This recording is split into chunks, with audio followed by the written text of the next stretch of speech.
Hello everyone, welcome to अड्डा 24/7 school. मैं राजेंद्र सांखला। इस सेशन में हम लोग जाबिर हुसैन जी द्वारा रचित एक संस्मरण है जिसका नाम है सांवले सपनों की याद, जो लिखा गया था प्रसिद्ध वैज्ञानिक जिनका नाम था सलीम अली, जिनके जन्म की बात करें 1896 में हुआ था और जिनकी मृत्यु हुई थी जून 1987 ईस्वी में।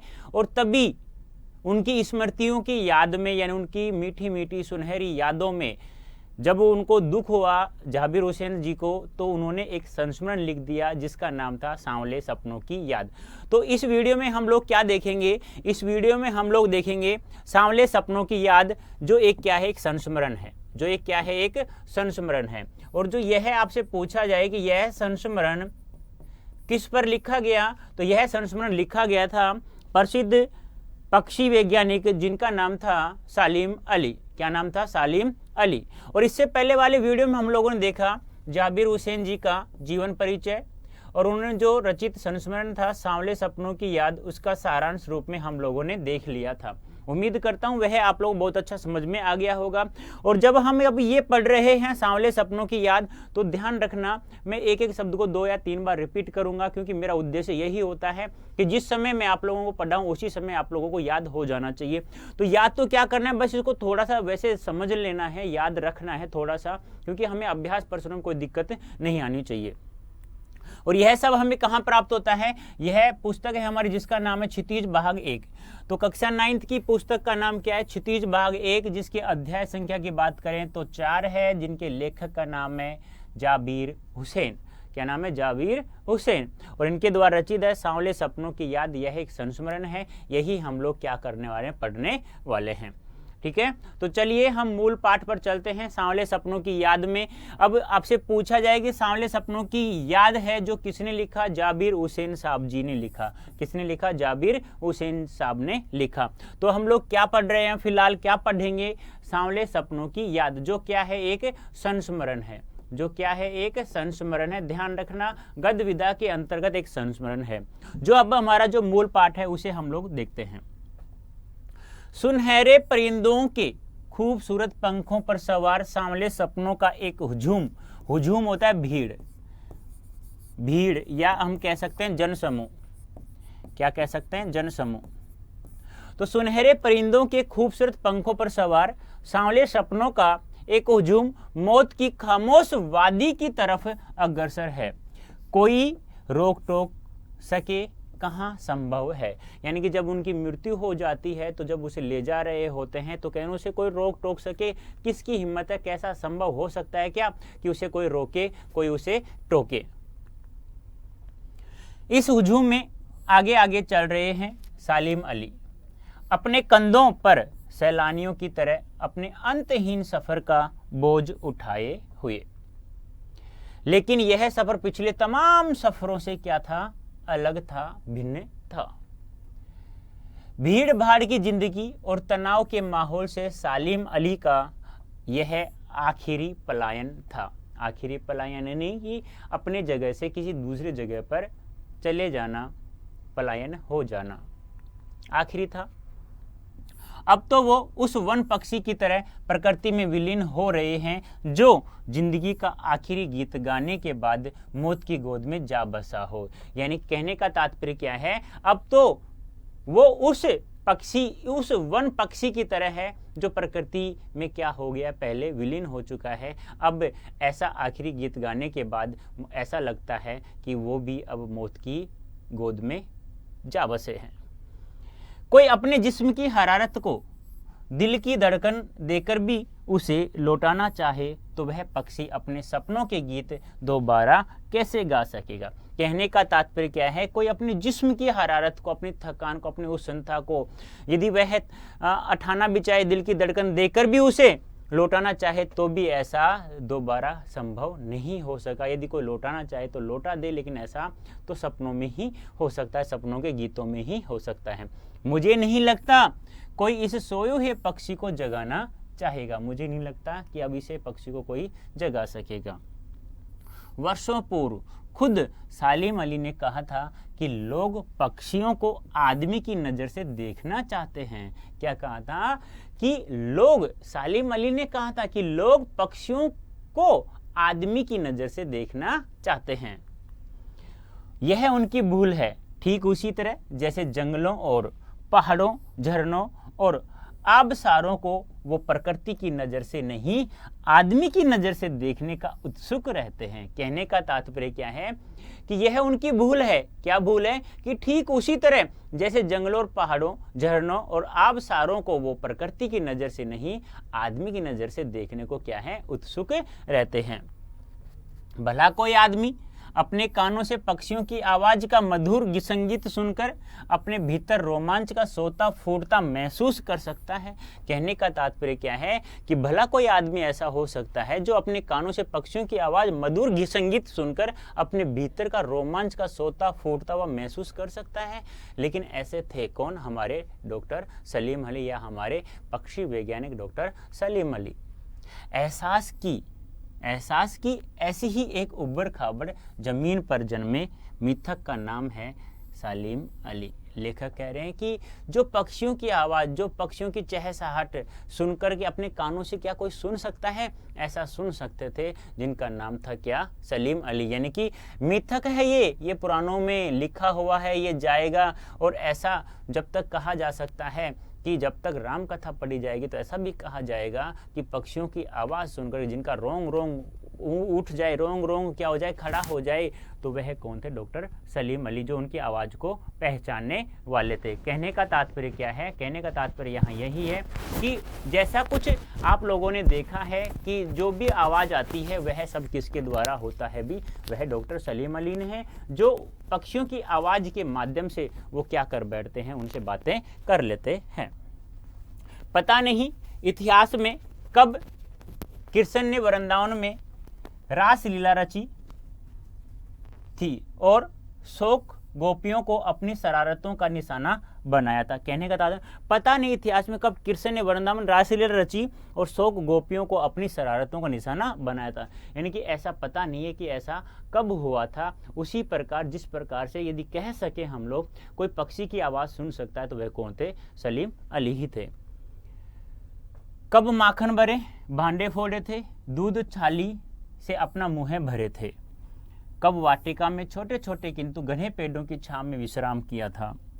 कब दिल की धड़कनों को एकदम से तेज करने वाले अंदाज में बंसी बजाई थी। और पता नहीं कब वृंदावन की पूरी दुनिया संगीत में हो गई थी। कहने का तात्पर्य क्या है कि यदि आज मैं कहूँ कि किसी ने क्या हनुमान जी को उड़ते हुए देखा है तो नहीं देखा, तो वही बात यहाँ है। क्या किसी ने वृंदावन में देखा है कि कृष्ण जी गोपियों के साथ रासलीला की थी? क्या उसने माखन से भरे भांडे फोड़े थे? क्या उसने दूध थाली से क्या अपना मुँह भरा था? क्या ऐसा आप लोग कह सकते हैं क्या वन में इन्होंने छोटे छोटे पौधों या पेड़ों के नीचे विश्राम किया था? ऐसा नहीं कह सकते, ऐसा सुना था केवल आप लोगों ने। पता नहीं यह सब कब हुआ था, लेकिन पता नहीं यह सब कब हुआ था।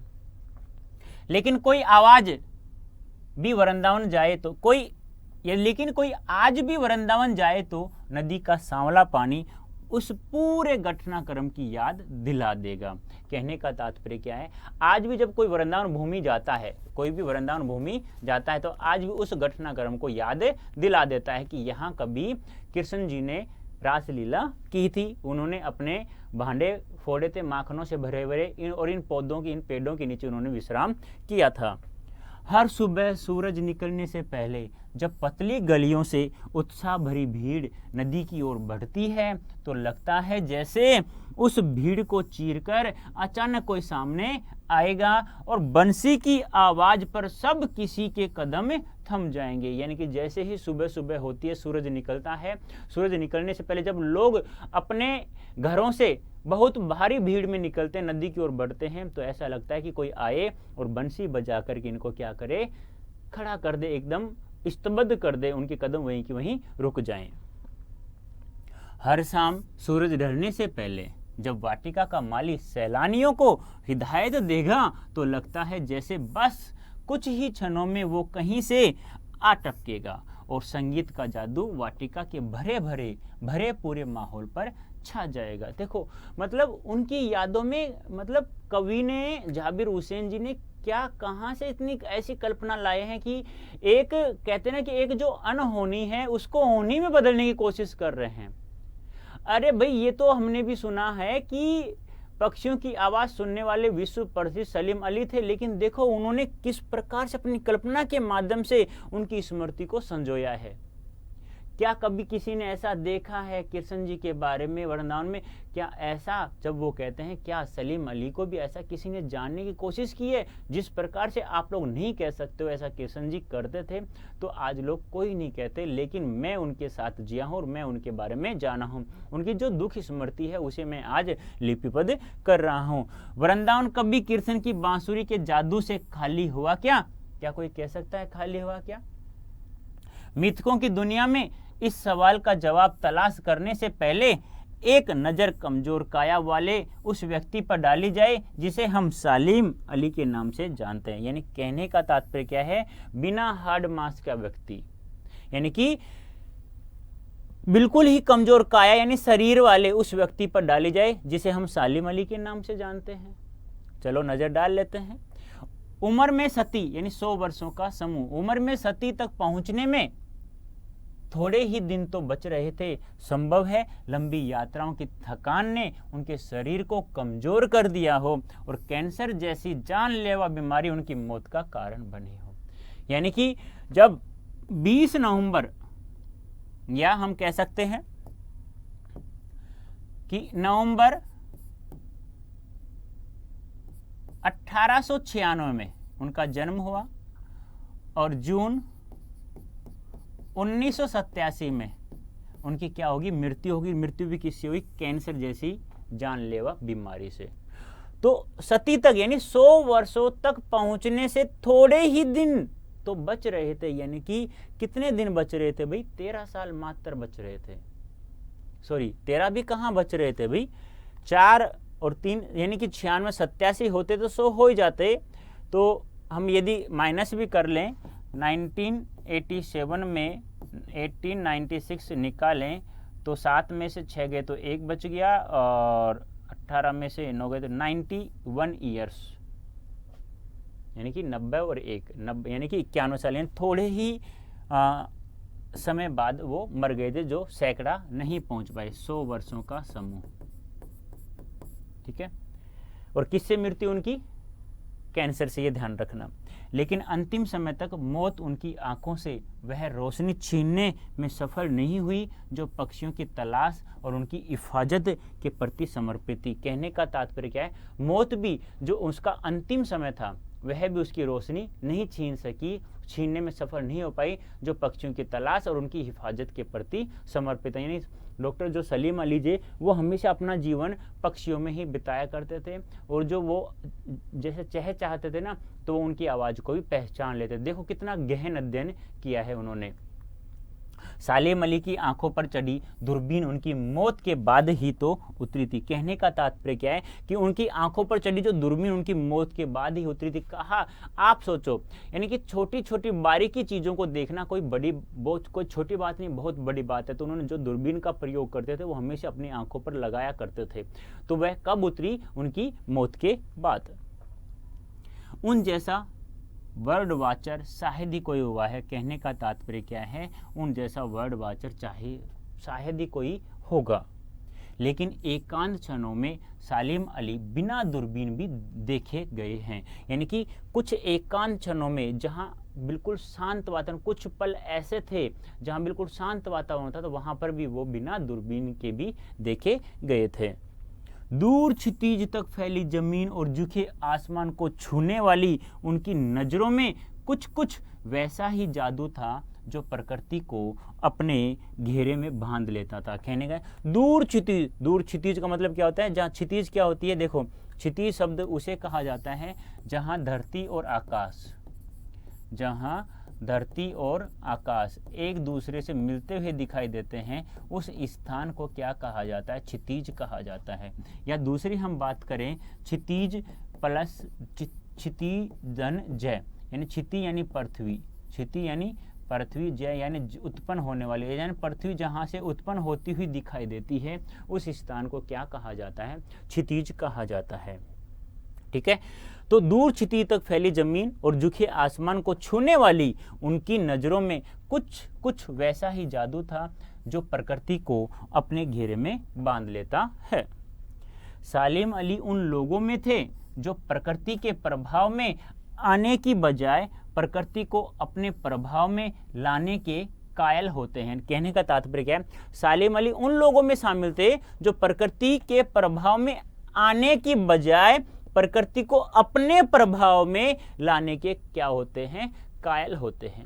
यानी कि ऐसा नहीं है कि कुछ लोग ऐसे होते हैं प्रकृति के वातावरण को देख करके, सुंदरता को देख करके मुग्ध हो जाते थे, लेकिन वो ऐसे थे कि प्रकृति को अपने प्रभाव में लाने के कायल होते थे।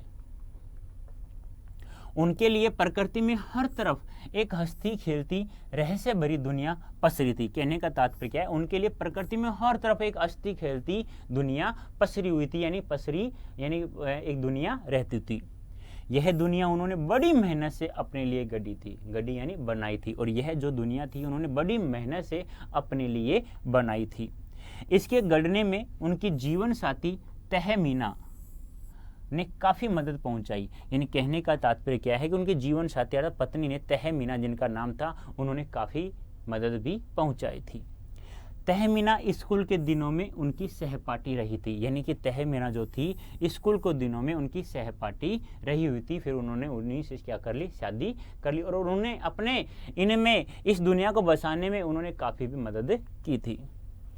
अपने लंबे रोमांचकारी जीवन में ढेर सारे अनुभवों के मालिक सालिम अली एक दिन केरल की साइलेंट वैली को रेगिस्तानी हवा के झोंकों से बचाने का अनुरोध लेकर चौधरी चरण सिंह से मिले।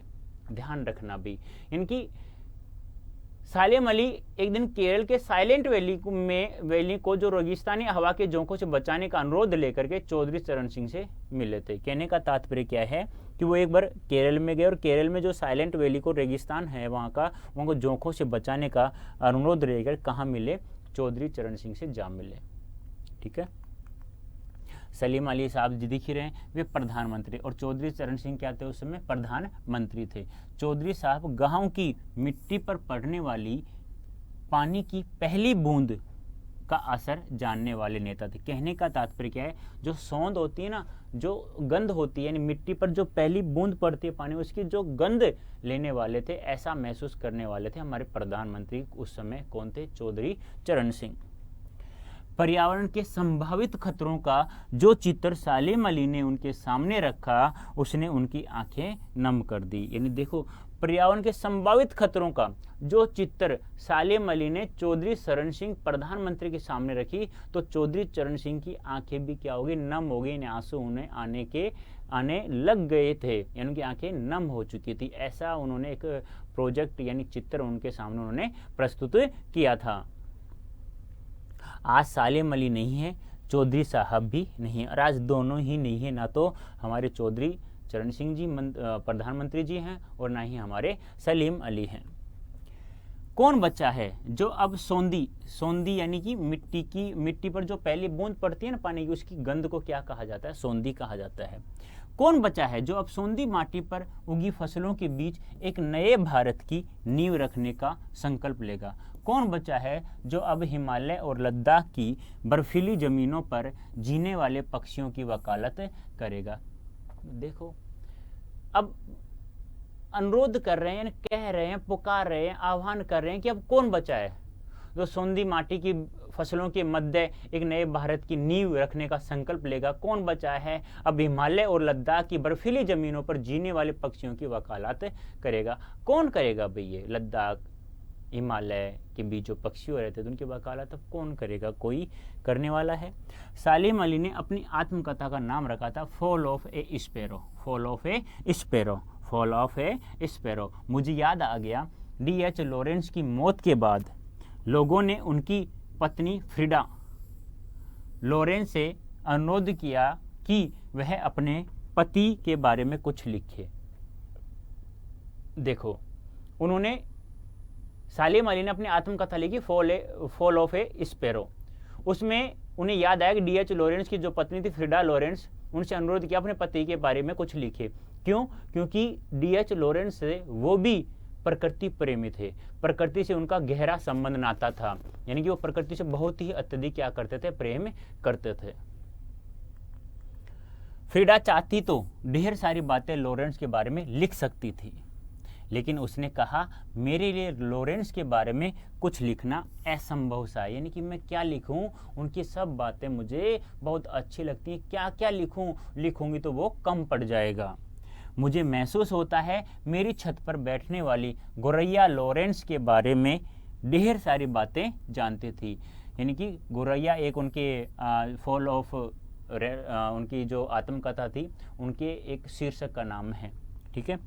मुझ में भी ज़्यादा जानती है, यानी मुझसे भी ज़्यादा जानती है। वो सचमुच इतना खुला खुला और सादा दिल आदमी था। मुमकिन है लॉरेंस मेरी रगों में, मेरी हड्डियों में समाया हो, यानी कि मुमकिन है कि मेरी लॉरेंस जो मेरी रगों में, मेरी हड्डियों में समाया हुआ हो, लेकिन मेरे लिए कितना कठिन है उसके बारे में अपने अनुभवों को, शब्दों को जामा पहनाना।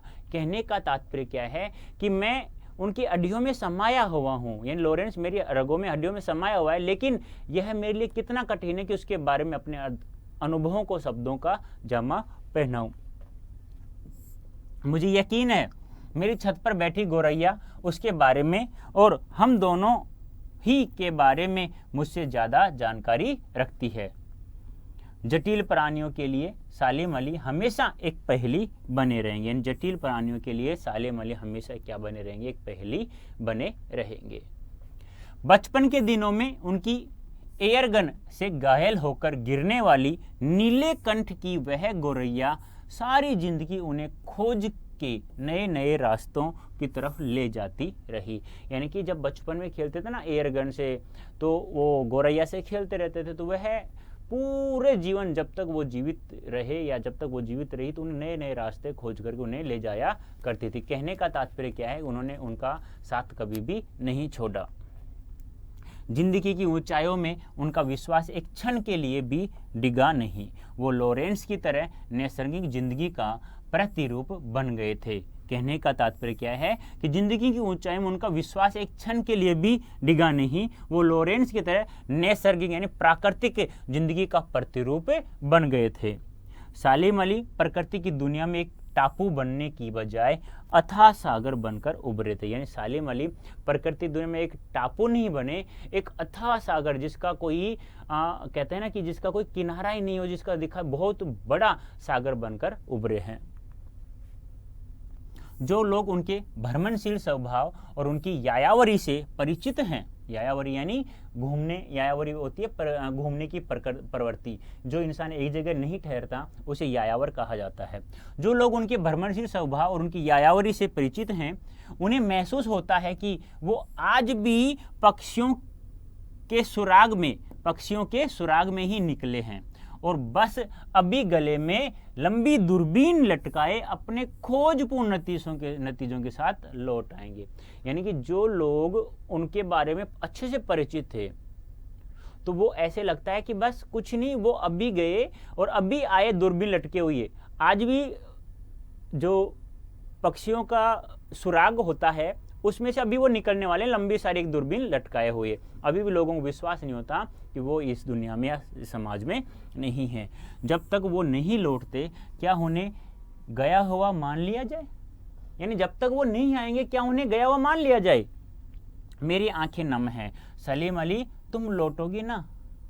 लेखक कह रहा है, देखो मतलब कहने का तात्पर्य क्या है कि संस्मरण लिखते लिखते भी लोगों के आंखें नम हो जाती हैं। आप लोग जब पढ़ोगे तब यदि तुम अपने किसी नज़दीकी के बारे में किसी को याद करोगे तो कहोगे कि उसका नाम लेकर बोलो कि तुम लौटोगे ना, तुम कभी तो लौटोगी ना। तो इस प्रकार से देखो उन्होंने संस्मरण लिखा है। तो यहीं पर हमारा जो सांवले सपनों की याद जो संस्मरण था क्या होता है, समाप्त होता है। कहने का मेरा तात्पर्य है बच्चों कि जो मैंने पढ़ाया है उसे एक बार समझ में ना आए तो उसे 2 बार पढ़ना है। देखो समझने की बात क्या है, इसमें समझने की बात इतनी है कि पहले तो इसमें सुनहरे सपनों की यादों में लेखक खोए हुए हैं। फिर उसके बाद वृंदावन का एक सारांश बीच में आता है कि कृष्ण जी के बारे में, क्या ऐसा किसी को लगता है कि वृंदावन में आज भी ऐसा क्या महसूस होता है कि कृष्ण जी ने यहाँ कभी आराम किया दिन पेड़ों के नीचे, क्या रासलीला की थी, क्या इस अपने माखन से बड़े बड़े भांडे फोड़े थे?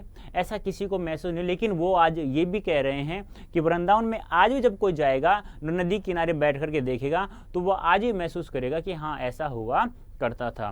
तो वही बात जब वहां हम एक नज़र इतनी डाल रहे हैं, तो ऐसी ही नज़र उन्होंने डॉक्टर सलीम अली, विपक्षी वैज्ञानिक सलीम अली पर डाली। जब उनकी मृत्यु हुई जून 1987 में, तो जब उनकी यादें हुई, सुनहरी यादें उनके पास थी, तो उन्हें बहुत दुख हुआ। उन दुखों को ही उन्होंने इस संस्मरण में समेटा है। और साथ में D.H. लॉरेंस और उनकी पत्नी फ्रीडा लॉरेंस के बारे में भी लिखा है कुछ, कि D.H. लॉरेंस भी, जो D.H. लॉरेंस थे, जो अंग्रेजी कवि थे, उन्होंने भी उनके बारे में कि वो भी प्रकृति से गहरा रिश्ता रखते थे। तो इस प्रकार से उम्मीद कर सकता हूँ कि आपको बहुत ही अच्छा समझ में आया होगा। देखो बच्चों, एक बार नहीं समझ में आई, सिर्फ 2 बार पढ़ना, 3 बार पढ़ना, कि हमें अभ्यास प्रश्नों को हल करने में समस्या ना आए। तो उम्मीद कर सकता हूं क्या मैं आपको बहुत अच्छे समझ में आ गया होगा। तो इस वीडियो में जितने भी स्टूडेंट्स बने हैं उनका बहुत ही बहुत धन्यवाद। ऐसे ही हमारे साथ बने रहिए। धन्यवाद। Thank you so much.